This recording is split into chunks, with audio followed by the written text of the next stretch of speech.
ഇന്നത്തെ നമ്മുടെ ഷെഫാട്ടോ ഈ നിൽക്കുന്നത്. അവൻ എന്തോ ഉണ്ടാക്കാൻ പോകുന്നുണ്ടെന്നാണ് പറഞ്ഞിരുന്നത്. എന്നാടാ നീ ഇന്നുണ്ടാക്കുന്നത്? നമുക്കിന്ന് തന്തൂരി ചിക്കൻ ഉണ്ടാക്കാം.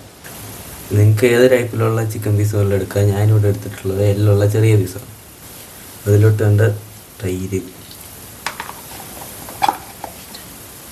കുറച്ച് മുളക് പൊടി, 1/4 ടീസ്പൂൺ മഞ്ഞൾപ്പൊടി, 1/2 ടീസ്പൂൺ മല്ലിപ്പൊടി, 1 ടീസ്പൂൺ ഗരം മസാല,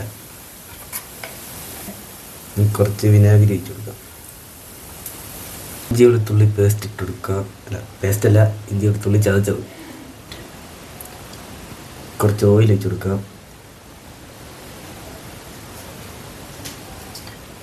ആവശ്യത്തിനുള്ള ഉപ്പിട്ടിട്ട് ഇവന്മാരെ നല്ലപോലെ മാരിനേറ്റ് ചെയ്തെടുക്കാം.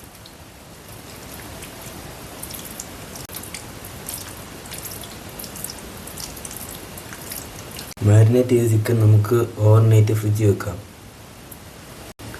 ഇത് ഒരു 3 മണിക്കൂർ ഫ്രിഡ്ജിൽ വെച്ചാൽ മതി. പക്ഷേ ടൈം ഉണ്ടെങ്കിൽ മാത്രം ഓവർനൈറ്റ് ഫ്രിഡ്ജിൽ വെച്ചാൽ മതി. അപ്പം മസാല നല്ലപോലെ പിടിച്ചോളും.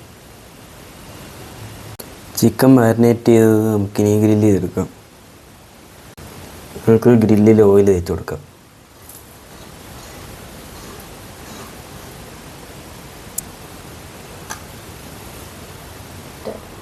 നമുക്ക് ചിക്കൻ ഗ്രില്ലിലൊക്കെ വെച്ച് കൊടുക്കാം.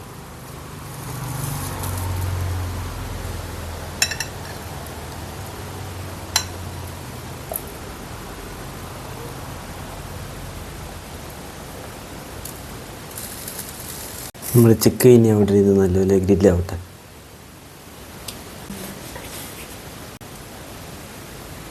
നമ്മൾ ചിക്കൻ മറിച്ചിട്ടിട്ടുണ്ട്. നമ്മുടെ തന്തൂരി റെഡി ആയിട്ടുണ്ട്. നമുക്കിനി പ്ലേറ്റിലോട്ട് മാറ്റാം. നമ്മുടെ പോപ്പിയുടെ തന്തൂരി ചിക്കൻ റെഡി ആയിട്ടുണ്ട്. നമുക്ക് നോക്കാം അതെങ്ങനെയുണ്ടെന്ന്.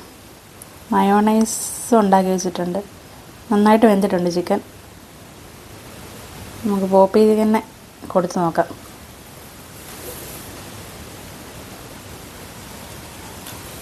കൊള്ളാം. തന്നെ ഉണ്ടാക്കിയിട്ട് തന്നെ അറിയാം. അടുത്ത വീഡിയോ ആയിട്ട് വീണ്ടും കാണാം.